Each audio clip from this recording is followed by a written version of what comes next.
తొర్రూరు మండలం అమ్మాపురం గ్రామ పంచాయతీ పరిధిలో ఉన్నాం. కాంగ్రెస్ పార్టీ సీనియర్ నాయకులు తాజా మాజీ ఎంపీటీసీ ముద్దం విక్రమరెడ్డి గారు మనతో పాటు ఉన్నారు. నమస్కారం సార్. నమస్తే సార్. మీరు మాజీ ఎంపీటీసీగా పనిచేశారు, కాంగ్రెస్ పార్టీలో సుదీర్ఘకాలం నుంచి పనిచేస్తున్నారు సార్. మీరు కాంగ్రెస్ పార్టీకి ఎలాంటి సేవలు అందించారు? మీరు ఎంపీటీసీ ఉన్న కాలంలో ఎలాంటి అభివృద్ధి కార్యక్రమాలు అమ్మాపురం గ్రామ పంచాయతీకి అందించారు సార్? నేను కాంగ్రెస్ పార్టీలో గతంలో సిపిఐ పార్టీ నుంచి కాంగ్రెస్ పార్టీకి రావడం జరిగింది. గతంలో ఉన్న జంగారావు రెడ్డి గారు ఎమ్మెల్యే కాంటెస్ట్ టైంలో కాంగ్రెస్లోకి రావడం జరిగింది. కాంగ్రెస్లో నాకు టికెట్ ఇవ్వకపోవడం వల్ల నేను ఇండిపెండెంట్గా కాంటెస్ట్ చేసి ఇక్కడ ఎంపీటీసీగా 3 ఊర్లకు ఎంపీటీసీగా పరిధిలో ఉండి భారీ మెజార్టీ, జిల్లాలోనే భారీ మెజార్టీతోని సుమారు ఒక 1010 మెజార్టీతోని నేను ఇక్కడ గెలవడం జరిగింది. అందులో వండుకుంటేనే సుమారు ఒక 4 సంవత్సరాలు నేను ఇండిపెండెంట్ క్యాండిడేట్గానే ఉండి ఏ పార్టీకి మారకుండా జనాలు నాకు ఇచ్చిన ఈ అవకాశాన్ని దుర్వినియోగం చేయకుండా వేరే పార్టీ వాళ్ళ మాట ఒమ్ముపోకుండా వేరే పార్టీకి పోయి అధికార పార్టీకి పోయి వాళ్ళని ఇబ్బంది పెట్టకుండా నేను ఇండిపెండెంట్గా ఉండడం జరిగింది. ఇండిపెండెంట్గా వండుకుంటూ కూడా అనేక సేవా కార్యక్రమాలు చేయడం జరిగింది. అనేక సేవా కార్యక్రమాలు ఎక్కడైతే పనులు జరగకపోయినా కూడా ప్రశ్నించి పనులు చేపించే ప్రయత్నంలో చాలా ప్రోగ్రామ్స్ నేను చేయడం జరిగింది. సార్, మీరు స్వతంత్ర అభ్యర్థిగా గెలవడమే కాకుండా అత్యధిక మేరతో గెలిచినారు సార్. ఇది ఎలా సాధ్యమైంది? అంటే మా నాన్నగారు ముద్దం శ్రీనివాసరెడ్డి గారు, కీర్తిశేషులు ముద్దం శ్రీనివాసరెడ్డి గారు పాలకుర్తి నియోజకవర్గ సిపిఐ పార్టీ కాన్స్టిట్యూషన్ ఇన్ఛార్జిగా ఉండేది. అంతకుముందు వారు కూడా 2001లో వారు అమ్మాపురం ఎంపీటీసీగా కూడా ఇక్కడ పనిచేయడం జరిగింది. మా కుటుంబం అనేది ఇప్పటి నుంచి కాదు, ఎప్పటి నుంచో ప్రజలకు అందుబాటులో వండుకుంటూ కమ్యూనిస్టు భావం అంటే వెనకటి నుంచి పేద ప్రజల మధ్యలో లేకుంటే బడుగు బలహీన వర్గాల ప్రజలలో ఉండి వాళ్ళ మమేకాలు వాళ్ళ మాటలతోనే మేము ముందుకు రావడం జరిగింది. వాళ్ళకు మంచి చెడు మా నాన్నగారు చేశారు. తర్వాత మా నాన్నగారు 2015లో మా నాన్నగారు జరిగిపోయాక నేను కూడా సుదీర్ఘంగా రాజకీయంలోకి వచ్చి ఈ యొక్క ప్రజల మధ్యలో ప్రజల మంచి చెడు చూసుకోవడం, ప్రజల సంక్షేమం ఉన్న క్యాడర్ని కాపాడుకోవడం, తద్వారా జనాలు నన్ను నమ్మి మా సీనన్న కొడుకు మాకు మంచి చేస్తాడు అని చెప్పేసి వాళ్ళు నమ్మి మాకు ఓటు వేయడం జరిగింది. అందులో భాగంగానే మాకు భారీ మెజార్టీ రావడం జరిగింది. సార్, జిల్లా పరిషత్ ఫండ్స్ కానీ మండల పరిషత్ ఫండ్ కానీ మీరు ఎలా తీసుకురాగలరు? మీ మండల ఎంపీటీసీ పరిధిలోని గ్రామాలకు ప్రజలకు ఏ విధంగా సంక్షేమ పథకాలు అందించగలిగారు సార్? మండలం నుంచి మాకు గతంలో ఉన్న ఎర్రబెల్లి దయాకర్ రావు, గతంలో ఉన్న టీఆర్ఎస్ ప్రభుత్వం మాకు సానుకూలంగా స్పందించకపోయేది. ఎందుకనంటే ఈయన ఇండిపెండెంట్ క్యాండిడేట్, మా పార్టీ కాదు అని చెప్పేసి వారు అట్లా మమ్మల్ని దూరం పెట్టేది. కానీ మాకు వచ్చిన మండల నిధులు ఏదైతున్నాయో వాటిని మేము తీసుకొచ్చి రోడ్డు ద్వారా కానీ డ్రైనేజెస్ ద్వారా కానీ తీసుకొచ్చి మేము దాన్ని నియమించడం జరిగింది. వాటిలో కొన్ని మాకు సాధ్యంగాని కూడా వేరే వాళ్ళతో ప్రశ్నించని చేపించడం జరిగింది. ఎక్కడైతే పనులు జరిగావో అక్కడికి పోయి నేను కొట్లాడడం జరిగింది, ప్రశ్నించడం జరిగింది. ఒక ఇండిపెండెంట్ క్యాండిడేట్గా ఎంపీటీసీ పరిధిలో ఎంపీటీసీగా ఉండి కూడా నేను గతంలో ఉన్న మంత్రి గారికి ఎదురెళ్ళి ఇక్కడ ప్రశ్నించి పనులు చేపించడం జరిగింది. సార్, ప్రభుత్వాల నుండి మీరు స్వతంత్ర ఎంపీటీసీగా గెలిచినట్లు మీకు ప్రోటోకాల్ ఉన్నదా? మీకు ఎలాంటి గౌరవం దక్కింది గత ప్రభుత్వంలో ప్రోటోకాల్ ఉండేది. కానీ వాళ్ళు పిలవనట్టు ఒక ఇండిపెండెంట్ తొర్రూరు మండలంలో సుమారు ఒక 15 మంది ఎంపీటీసీలలో 14 మంది టీఆర్ఎస్ పార్టీకి సంబంధించిన వాళ్ళు ఉన్నారు. నేను ఒక్కనే ఇండిపెండెంట్గా సంబంధించిన క్యాండిడేట్ని.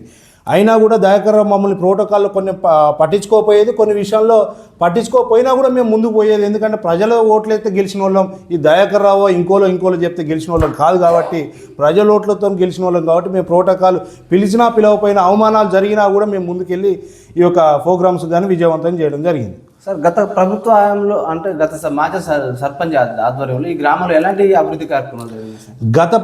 గత సర్పంచ్ హయాంలో రోడ్లు అవి కొన్ని చేశారు. కానీ ఫుల్ ఫ్లెడ్జ్గా అమ్మాపురానికి అనేది దయాకర్ రావు దత్తత తీసుకున్న గ్రామం అమ్మాపురం. కానీ ఏ ఒక్క రోజైనా ఏ ఒక్క పని కూడా సరిగా ఆయన వచ్చి ఇక్కడ చేయలేకపోయిండు. అప్పుడు చూసినట్లయితే డబల్ బెడ్రూమ్లు అన్నారు. అమ్మాపురంలో చాలా ఓటు బ్యాంకు ఉన్నారు, చాలా జనాభా ఉన్న గ్రామం అమ్మాపురం గ్రామం. తొర్రూరు మండలంలో సుమారు ఒక 6,000 మంది ఓటర్లు ఉంటారు, ఒక 8,000 మంది జనాలు ఉంటారు.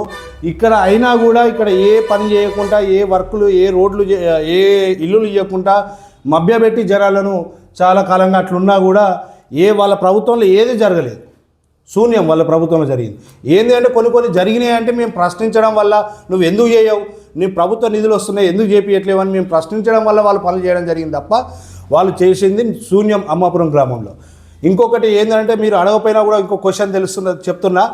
గతంలో తొర్రూరు మండలంలో నేను ఎంపీటీసీ గెలిచినాక ఈయన ఎట్లా బెండ్ అవుతాడో పార్టీలోకి రావాలని చెప్పి చాలా ప్రయత్నాలు చేసినా కూడా నేను ఏ రోజు పార్టీకి పోకుండా గతంలో ఉన్న ఇక్కడ పక్కన తండా ఉంటుంది, ఆ తండా పిల్లగాడు ట్యాంక్ బండ్ అనేది ఒకటి ఏర్పాటు చేస్తా అంటే ఆ పిల్లగాడు చచ్చిపోతే దయాకర్ రావు వాళ్ళ అల్లుడు మామ ఆ కాంట్రాక్ట్ వర్క్ చేయడం జరిగింది. కాంట్రాక్ట్ వర్క్ చేసిన క్రమంలో ఆ పిల్లగాడు చనిపోయిండు, ఆ పిల్లగానికి ఇన్సూరెన్స్ లేదు, ఏదో ఒకటి మీరు గవర్నమెంట్ నుంచి వాళ్ళకి ఇవ్వాలి అని అంటే నేను ఇయ్యను అని చెప్పేసి దౌర్జన్యంగా వాళ్ళను నెట్టడం, పోలీసు వాళ్ళని నెట్టడం ఆ టైంలో నేను అక్కడికి వచ్చేసి వాళ్ళకు అండగా నిలబడి ధర్నా చేయడం జరిగింది. ఆ ధర్నాలో నన్ను అప్పుడున్న సిఐ చెరాలు ఇదే దయాకర్ వాళ్ళతో కొట్టి ఇచ్చి నన్ను ఇబ్బందులు పెట్టడం జరిగింది. అనేక ఇబ్బందులు పెట్టినా కూడా, అనేక కేసులు పెట్టినా కూడా నేను అట్లనే నెగ్గుకుంటా 4.5 సంవత్సరాలు అట్లనే ఇండిపెండెంట్గా ఉన్నా తప్ప ఏ రోజు పార్టీ మారకుండా ప్రజల మధ్యలోనే ఉంటున్నా. సార్, గత 10 ఏళ్ల బీఆర్ఎస్ పాలనలో ఎలాంటి అభివృద్ధి సంక్షేమం జరిగిందంటారు? గత ప్రభుత్వంలో కమిషన్లకు, రోడ్ల కమిషన్లకు, మన మిషన్ కాకతీయ కమిషన్లకు వీటికే పరిమితమైనవి తప్ప అభివృద్ధి అనేది శూన్యం. ఎందుకంటే ఏది వేసినా కూడా రోడ్లో అవివో వేసిలు తప్ప గతంలో కాంగ్రెస్ ప్రభుత్వం ఉన్నప్పుడే సైడ్ డ్రైనేజీలు, ఇప్పుడు రోడ్లు వేస్తున్నారు సార్. రోడ్లు వేసడం వల్ల అది రోడ్లు వేయడమే విషయం కాదు. ఇప్పుడు మీరు చూసినట్టు ఉంటుంది, మెయిన్ రోడ్డు ఉన్నాయి సార్, మెయిన్ రోడ్లు వేశారు కానీ సైడ్ డ్రైనేజ్ లేదు. అప్పుడు కూడా మేము ప్రశ్నించడం జరిగింది, ఫస్ట్ సైడ్ డ్రైనేజ్ చేసినాక రోడ్లు వేయాలి అని చెప్పేస్తే అప్పుడున్న దౌర్జన్యంగా వాళ్ళు ఏం చేసి ఆ రోడ్లు అనేది వేసి తప్ప డ్రైనేజ్ లేకుండా ఇప్పుడు చూస్తే మరీ ఘోరంగా ఉంది సార్ రోడ్ సైడ్ ప్రాబ్లంలో.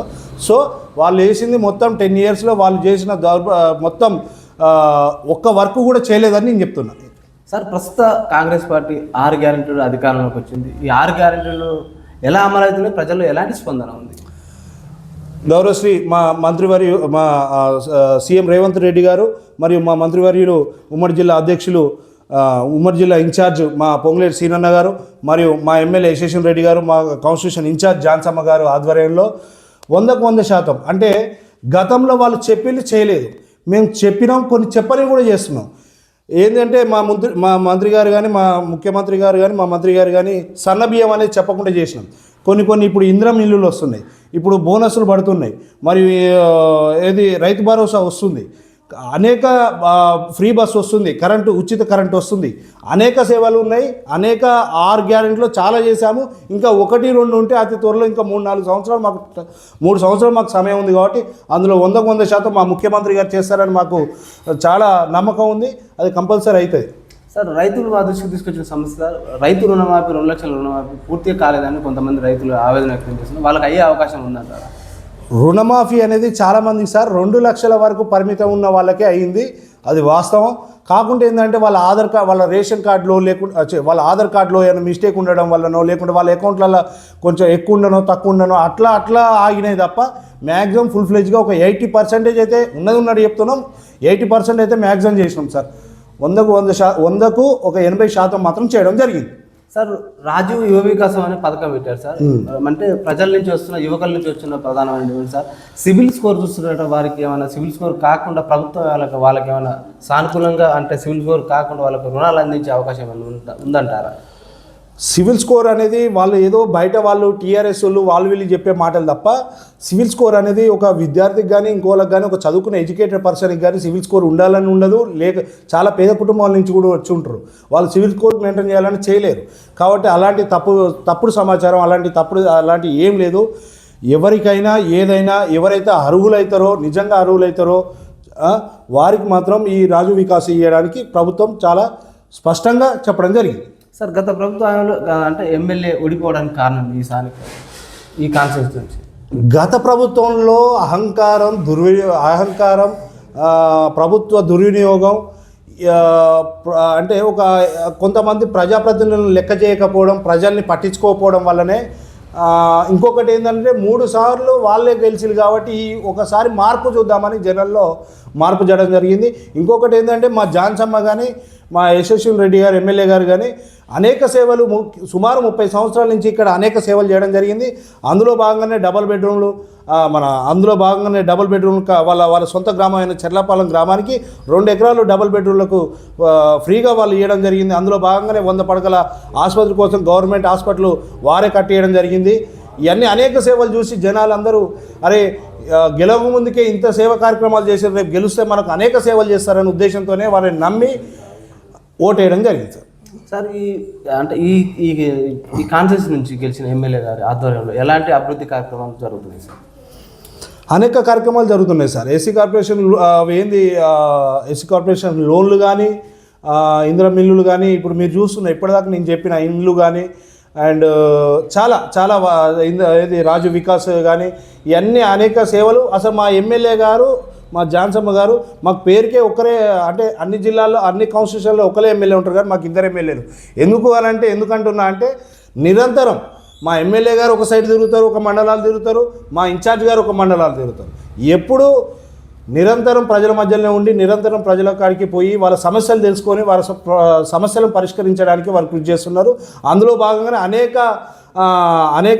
అనేక పథకాల్లో కూడా వాళ్ళు ఇవ్వడం జరిగింది. అవి అమలవుతున్నాయా లేకుంటే ఎవరైనా లంచాలు తీసుకుంటున్నారా, ఏమైనా చేస్తున్నారని చెప్పేసి కూడా వాళ్ళు వెరిఫికేషన్ చేసి దాని ప్రకారంగా వాళ్ళు దాని ఇన్ఫర్మేషన్ తీసుకొని ఎక్కడైతే అన్యాయం జరుగుతుందో వాళ్ళని ప్రశ్నించి ఆ పనులన్నీ చేపట్టడం జరుగుతుంది సార్. ఇక్కడ అంటే ప్రతిపక్షాలు ఆరోపణ సార్, ఈ కాన్స్టిట్యూన్సీ నుంచి గెలిచిన ఎమ్మెల్యే అత్తనా కోడలా అని అంటున్నారు సార్. ఇది ఎంతవరకు వస్తాం? 100% సార్. నేను ఇంతకుముందు చెప్పినా కదా, 100% యశస్విని రెడ్డి గారే ఎమ్మెల్యే. కాకుంటే ఏంటంటే ఎమ్మెల్యే గారు తిరుగుతున్నారు. దానికి ఇప్పుడు ఈ ప్రతిపక్ష నాయకులు ఏమంటారంటే ఎమ్మెల్యే గారు ఏడ తిరుగుతున్నారు అని అంటున్నారు. ఎమ్మెల్యే గారు మొత్తం తిరుగుతున్నారు కానీ కొన్ని అంటే ఫస్ట్ రౌండ్ ఎమ్మెల్యే గారు పోయి వచ్చిన తర్వాత కూడా కాన్స్టిట్యూషన్ ఇన్ఛార్జ్ గారు తిరుగుతున్నారు. ఎందుకు అని అంటే ఎక్కడెక్కడ అవకతవకలు ఉంటాయని. ఈ ప్రతిపక్ష పోలు ఏం చేస్తారంటే అన్ని గతంలో దయాకర్ రావు ఏడ తిరిగింది సార్, ఓన్లీ ఏదో ఒక తొర్రూరు మండలానికే ఆయన మినిస్టర్ లాగా ఒక తొర్రూరుకే వచ్చిపోయేది తప్ప ఆయన ఏడ తిరగలేదు. మా ఎమ్మెల్యే గారు యశస్విని రెడ్డి గారే 100% వాళ్ళు ప్రతి విలేజ్, ప్రతి రోడ్డు, ప్రతి కాడికి తిరుగుతూ వాళ్ళను జనాల సమస్యలు తెలుసుకుంటున్నారు సార్. సార్ స్థానిక సంస్థల ఎలక్షన్లు ముగిసి సంవత్సరాల పైచీలకి అవుతుంది సార్. స్పెషల్ ఆఫీసర్ అంటున్నారు, ప్రజలను స్పెషల్ ఆఫీసర్ ఎవరో తెలియదు అంటున్నారు, కేంద్ర నిధులు ఆగిపోయినాయి, అభివృద్ధి జరుగుతలేదు అంటున్నారు సార్. ఎందుకు ఎక్కడ జాప్యం జరుగుతుంది, ఎలక్షన్లకు ఎందుకు ముందుకు పోతలేదు సార్? సార్ స్పెషల్ ఆఫీసర్ అనేది స్కూల్ హెడ్ మాస్టర్లకు లేకుంటే ఆథరైజ్డ్ వాళ్ళకు ఒప్పచెప్పారు సార్. అది 100% వాళ్ళు చూసుకుంటున్నారు. కానీ కాకుంటే ఏంటంటే ఈ సంవత్సరంన్నర లోపు ఇది ఏమవుతుందనంటే సర్పంచ్ ఎలక్షన్లు పెట్టకపోవడం కారణం ఏంటంటే జనాల్లో అంటే కొన్ని పరిస్థితులు గత ప్రభుత్వం చేసిన తప్పుల వల్ల దాన్ని ఎట్లా రెక్టిఫై చేసి ప్రజల్లోకి రావాలని చెప్పేసి మా సీఎం రేవంత్ రెడ్డి గారు చూడడం జరుగుతుంది సార్. అంతే తప్ప దీన్ని కేంద్ర ప్రభుత్వ నిధులు కూడా ఇప్పుడు మేము ముందస్తు వస్తేనే కదా సార్ మాకు కూడా గ్రామాలలో డెవలప్ అయ్యేది. రేపు మేము కూడా ఎంపీటీసీలు కానీ ఇంకోరు కానీ గెలవడానికి కారణం ఉంటుంది. కానీ గత ప్రభుత్వం ఏదైతే తప్పులు చేసిందో కాంట్రాక్టులకు కానీ గత ప్రభుత్వం సర్పంచ్లకు కానీ ఏదైతే బిల్లులు ఇవ్వకుండా ఆపడం జరిగిందో అలాంటి వాళ్ళకు బిల్లులు ఇప్పించి మళ్ళా ప్రభుత్వం ఎలక్షన్ కండక్ట్ చేసి రావాలి అనే ఉద్దేశంతోనే తప్ప వేరే విషయం ఏమీ లేదు సార్. సార్ మీరు యువకుడిగా ఉన్నారు, యువ నాయకుడిగా ఉన్నారు సార్. యువకులు ప్రధానంగా బెట్టింగ్లకు, డ్రగ్స్కు, మద్యాన్ని బానిసపోయే వాళ్ళకు జీవితాలు చిన్నాభిన్నం చేసుకుంటారు సార్. యువతలో మార్పు రావాలన్నా, యువకులకు ఉపాధి కల్పనల విషయంలో ఎలాంటి చట్టాలు కానీ ఎలాంటి ఉపాధి అవకాశాలు ప్రభుత్వాలు కల్పించాలని అంటున్నారు సార్. Okay sir. ఇప్పుడు యువత అనేది రాజకీయంలో రావాలి, అన్నీ దాంట్లోకి రావాలని నేను కోరుకుంటున్నా. కాకుంటే ఏంటంటే ఈ డ్రగ్స్ ఈ గంజా ఇవన్నీ చాలా ఎఫెక్టబుల్ అవుతున్నాయి సార్. ఈ రోజులలో చాలా స్ప్రెడ్ అవుతుంది. దానికి కూడా మా రేవంత్ రెడ్డి గారు అనేక బృందాలు పోలీస్ దాంట్లో పెట్టేసి వాళ్ళను ఎప్పటికప్పుడు వాచ్ చేయడం జరుగుతుంది. ఎవరైతే డ్రగ్స్ తీసుకుంటున్నారో ఈవెన్ వారు ఎవరైనా తీసుకొచ్చి లోపడేపించి వాళ్ళకు అనేక దేహశుద్ధితో సహా వాళ్ళకేంది వేరే ఎక్స్ప్లెనేషన్ చెప్పేసి మీరు ఇట్లా మారాలి, యువత అనేది ముందుకు సాగాలి, అన్ని రంగంలో ముందుకు రావాలి, కానీ ఈ డ్రగ్స్ ద్వారా పోవద్దు అని చెప్పేసి మా గవర్నమెంట్ కూడా చెప్తుంది. మేము కూడా చెప్తుంది ఏంటంటే యువత జీవితం చాలా చిన్నది, ఎవరిదైనా జీవితం అనేది చాలా చిన్నది. మనకు అవకాశం వచ్చినప్పుడు మనం దాన్ని వినియోగించుకోవాలి, ఏ రంగంలో అయినా మనం ముందుకు పోవాలి తప్ప ఈ డ్రగ్స్ తాగి మత్తులో ఉండి జనాలను ఇబ్బంది పెట్టడం, కుటుంబ సభ్యులను ఇబ్బంది పెట్టడం, తల్లిదండ్రులు అందరిని ఇబ్బంది పెట్టడం చాలా బాధాకరం. దీన్ని అందరూ యువత మొత్తం డ్రగ్స్ అనేది డ్రగ్స్ అవాయిడ్ చేపియాలి. మిగతా ఎవరైతే ఉంటారో వాళ్ళని కూడా అవాయిడ్ చేపించేసి ఈ ప్రభుత్వాన్ని, ఈ రాష్ట్రాన్ని, ఈ దేశాన్ని కూడా మనందరం కాపాడుకునే మన బాధ్యత ఉందని యువతరానికి రానున్న రోజులలో చాలా ఫ్యూచర్ ఉంది. మనకు అందరు ముందుకు రావాలి, దీనిలోనైనా మనం ముందు ఉండాలని చెప్పేసి ఈ టీవీ ద్వారా నేను తెలియజేయడం జరుగుతుంది. సార్, గత బీఆర్ఎస్ ప్రభుత్వ హయాంలో 10 ఏళ్ల హయాంలో బెల్ట్ షాపులుగా నియంత్రణ జరగలేదు. దానివల్ల ఎంతోమంది మద్యానికి బానిస ఆడపడుచులు, వాళ్ళ తాలిబొట్టులు కూడా అంటే తీపే పరిస్థితులు ఏర్పడతాయి. సార్, ఈ ప్రభుత్వంలో అయినా బెల్ట్ షాపుల నిర్మూలన కానీ బెల్ట్ షాపుల నియంత్రణ జరిగే అవకాశం ఉందంటారా? సార్, గత ప్రభుత్వం చేసిన తప్పుల వల్లనే ఇవన్నీ బెల్ట్ షాపులు మీరు అంటున్నారు కదా. గత ప్రభుత్వం చేసింది ఒక్కసారి నేర్పి 10 సంవత్సరాలు నేర్పి వదిలిపెట్టారు సార్. ఒక్కసారి మానాలంటే ఏది కాదు సార్. కాకుంటే అందులో భాగంగానే కొంచెం స్టెప్ తీసుకొని ఏదో ఒకటి చేస్తున్నాం. 100% బెల్ట్ షాపుల ద్వారా, వైన్ షాపుల ద్వారా జనాలు అనేటోళ్ళు చేంజ్ అవుతున్నారు. ఇంకొకటి ఏంటంటే ఈ ఓటుకు మందుకు ఇవన్నీ బానిసలు అవుతున్నారు. దాన్ని అందరూ దూరం చేయాలంటే ముందుగా ఏదైతే ఫ్యాక్టరీలు, ఏదైతే మందుకు సంబంధించిన ఫ్యాక్టరీలు ఉన్నాయో వాటి మూమిస్తేనే తప్ప ఈ బెల్ట్ షాపులు, వైన్ షాపులు బంద్ అవుతాయి తప్ప, వైన్ షాపులు పెట్టుకొని బెల్ట్ షాపులు వద్దారంటే ఆడ తాగేటోడు ఆడికైనా పోయి తాగుతాడు తప్ప దాన్ని బంద్ చేయడం అయితే ఉండదు సార్. కాబట్టి నేను ఏమంటున్నా అంటే మా ముఖ్యమంత్రి, మా గవర్నమెంట్కి అది కంపల్సరీ వాళ్ళకి తెలుస్తుంది. 100% కూడా అతి త్వరలోనే వాళ్ళు వైన్ షాపులు కానీ బెల్ట్ షాపులు కానీ బంద్ చేస్తారని. ఎందుకనంటే ఆ ఇంట్లో ఉన్న ఒక పెద్ద ఆయన తాగి ఇల్లును ఖరాబ్ చేస్తే ఆ ఇంటి కుటుంబ సభ్యులు ఎంత బాధపడతారో అందరికీ తెలిసిన విషయమే. అదే పేద కుటుంబం అయితే తాలిబొట్లు అమ్ముకున్న భార్య తాలిబొట్లు అమ్ముకున్న తాయిని కూడా చూసినట్లే ఉన్నాయి, దాఖలాలు ఉన్నాయి సార్. అదేవిధంగా 100% వాళ్ళు చేసిన ప్రభుత్వం ఇప్పుడు పోయినసారి సార్ వైన్ షాపులో కానీ ముందే టెండర్లు వేసి పిలిచిళ్ళు. ఎంత దౌర్భాగ్యం సార్ కేసీఆర్ది. అంటే మత్తులో మునగండి, మత్తులో తేలండి, ఈ బయట ప్రపంచం మీకు రావద్దు, యువతకు కానీ జనాలకు కానీ బయట ప్రపంచం మీకు తేలొద్దు అని చెప్పడానికే ఈ యొక్క మత్తు అనేది ఎంకరేజ్ చేయడం జరిగింది. గతంలో మా ప్రభుత్వం, కాంగ్రెస్ ప్రభుత్వం ఉన్నప్పుడు కూడా ఇంతగానో మత్తు లేదు సార్. ఇంతగానో వైన్ షాపులు లేవు, ఇంత బెల్ట్ షాపులు లేవు, ప్రోత్సహించడం లేదు. కానీ ఇప్పుడు ప్రోత్సహించడం ఎక్కువ జరిగింది. గత ప్రభుత్వంలో ప్రోత్సహించడం జరిగింది. దీనికి పక్కా 100% మా ముఖ్యమంత్రి వర్యులు రేవంత్ రెడ్డి గారు దీని గురించి ఆలోచించి ఏదో ఒక స్టెప్ తీసుకుంటారని మాకు నమ్మకం ఉంది సార్. సార్, తెలంగాణ విషయమే ఉంది, బీసీలకి వాటా రాలేదంటున్నారు. నిన్న ఒక సందర్భంలో మంత్రి పొన్నం ప్రభాకర్ గారు కులగణన విషయం ద్వారానే ఇవన్నీ ఎన్నికలు జాప్యం జరుగుతుంటున్నారు. వాస్తవం సార్, మంత్రి గారు అన్నది అని అంటే నేను ఏమంటున్నా అంటే ప్రభుత్వం ఏదైనా క్లారిటీ విజన్ మీద ఉంది సార్. కులగణన మీద అనేది కులగణన దానికోసమే బీసీ కులగణన పర్సంటేజ్ పెంచడానికే సెంట్రల్ పంపించడం జరిగింది. ఒకవేళ ప్రభుత్వం 100% నాకు తెలిసి బీసీ కులగణన పెంచి సీట్లు ఇవ్వడం అనేది జరుగుతుంది. ఒకవేళ ఇయ్యని ఏడాలో కూడా పార్టీ నుంచి కూడా ఇచ్చే అవకాశాలు ఉంటాయి. ఇచ్చినాకనే ముందుకు వస్తుంది అనేది నా ఆలోచన. సార్, ఎలక్షన్ ఏదైనా ప్రజలను ప్రలోభాలకు గురి చేస్తున్నాయి రాజకీయ పార్టీలు. అది మద్యమే కావచ్చు, డబ్బే కావచ్చు, ఇంకా ఏదైనా కావచ్చు. వీటిని రూపుమాపాలన్నా, ప్రజల్లో చైతన్యం రావాలన్నా ఎలాంటి నాయకుడిని ఎన్నుకోవాలో అలా ఆ ప్రలోభాలకు గురి కాకుండా ప్రజలకు మీరు ఏం చెప్పగలుగుతున్నారు? ప్రలోభాలు ఎలక్షన్లప్పుడు ప్రలోభాలు అని అంటే సార్ ఏంటంటే సార్ ఒకటే చెప్తున్నా, నేను రాజకీయంలో ఉండి చెప్పొద్దు. కాకుంటే ఏంటంటే మనం ఎప్పుడైతే ఏ నాయకుడిని అయితే నిజాయితీగా మనం ఎన్నుకుంటామో, ఏ నాయకుడి కల్లా మనం డబ్బులు తీసుకోకుండా నిజాయితీగా మనం ఓటేస్తామో రేపు ఆ నాయకుడిని మనం ప్రశ్నించవచ్చు. రేపు ఆ నాయకుడిని గల్లబట్టి కూడా అడగవచ్చు, మాకెందుకు పనులు చేయవు, మీకు ఏమైనా డబ్బులు తీసుకున్నామా, ఏం తీసుకున్నాం, మాకెందుకు పని చేయమని అడగవచ్చు. కానీ ఇలా డబ్బులు తీసుకొని అంటే కొంతమంది ఉంటారు, అందరూ ఉన్నారని నేను చెప్పట్లేను. కొంతమంది ఇచ్చినప్పుడు తీసుకునేటోళ్ళు ఉంటారు, ఇచ్చేటోళ్ళు ఉన్నప్పుడు తీసుకునేటట్లు ఉంటారు. కానీ దాన్ని నిర్మించాల్సింది మీ మీడియాను అందరం మేము అందరం కలిసి దాన్ని నిర్మూలించాలి.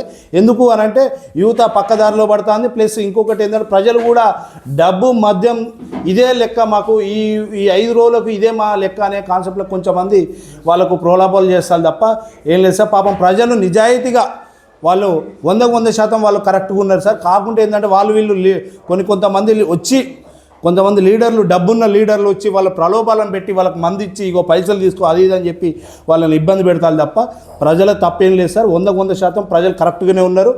ఏది తీసుకున్నా ఏది చేసినా వాళ్ళ మైండ్ సెట్లో ఫిక్స్ అయిపోతారు. ఎవరికి ఓటేయాలన్నా ఫిక్స్ అయిపోతారు. ఎవరు మంచి వాళ్ళు, ఎవరు మనకు పని చేస్తారు, ఎవరి ఆపదలు ఉంటే ఎవరు వస్తారు, ఏ రాత్రి పిలిచినా ఎవరు వస్తారు అని చెప్పేసి వాళ్ళ మైండ్లో ఉంటుంది. ఎవరి కాడ తీసుకున్నా ఏం తీసుకున్నా వాళ్ళ ఆలోచన ఫిక్స్ అయిపోతారు. ఓటు అనేది వన్ సైడ్ పడిపోతుంది సార్. సార్ ఫైనల్గా సార్ ఉచితాలపై మీ అభిప్రాయం ఏంటి సార్? ఉచితాలపై నా అభిప్రాయం, నా సొంత అభిప్రాయం అయితే పార్టీకి సంబంధం లేకుండా నా ఉచిత అభిప్రాయం ఏంటంటే సార్, ఉచితాలు అనేది తీసేయాలి సార్. తప్పుగా భావించకుండా ఉచితాలు అనేది తీసేయాలి. ఎందుకనంటే ఆ ఉచితాలు చేయబట్టే యువత చాలా ఏం పని చేయలేకపోతున్నారు సార్. ఇప్పుడు కొన్ని విషయాలు కొన్ని చెప్పొద్దు కానీ కొన్ని జరుగుతున్నాయి కాబట్టి ఏ ప్రభుత్వం ఉండని, కాంగ్రెస్ కానీ టీఆర్ఎస్ కానీ వేరే పార్టీలు కానీ ఏ పార్టీ కానీ ఉచిత వ్యవస్థ అనేది తీసేస్తేనే యువత ముందుకు పోతుంది. యువత పనిచేయడానికి సానుకూలంగా ఉంటుంది. జనాలు కూడా పనిచేయడానికి సానుకూలంగా ఉంటారు. అన్నీ ఫ్రీ అయినప్పుడు ఎవరు పని చేస్తారు సార్? పనిచేయడం. ఇంకొకటి ఏంటంటే ఆరోగ్యంగా కూడా నష్టపోతారు. కాబట్టి నేను అనేది నాకు పార్టీకి అంటే ఈ విషయం నేను చెప్తున్నాను, చెప్పొద్దు కానీ చెప్తున్నాను. 100% సార్, ఉచితం అనేది ఏ ప్రభుత్వం వచ్చినా నిర్మూలించాల్సిందే. కష్టపడండి, పని చేయండి, ఆశించండి ఏది అయినా. ఎందుకంటే సార్ ఉచితం వల్ల చదువుకునే పిల్లగాడు కూడా చదువుకోకుండా నాకు ఉచితం వస్తున్నాయని చెప్పేసి తినేసి ఇంట్లో పడుకుంటున్నాడు సార్, చదువుకోలేకపోతున్నాడు. ఇంకొకటి జాబ్ పర్పస్లో కూడా గవర్నమెంట్ జాబ్లలో చాలామందికి ఆఫర్లు ఉన్నాయి సార్, ఉన్నా కూడా చేసుకోలేక నాకేం అవసరం, సన్న బియ్యం వస్తున్నాయి, ఇంకోటి వస్తుంది, నాకేం అవసరం ప్రభుత్వం నుంచి ఇవన్నీ వస్తున్నాయి అని చెప్పేసి చాలా అట్లున్నారు సార్. అదొకటి మానేయాలి. ఉచితాలు అనేది తీసేస్తే సెట్ అవుతుంది sir. Okay sir, thank you sir. చూస్తూనే ఉండండి మీ తెలుగు టీవీ.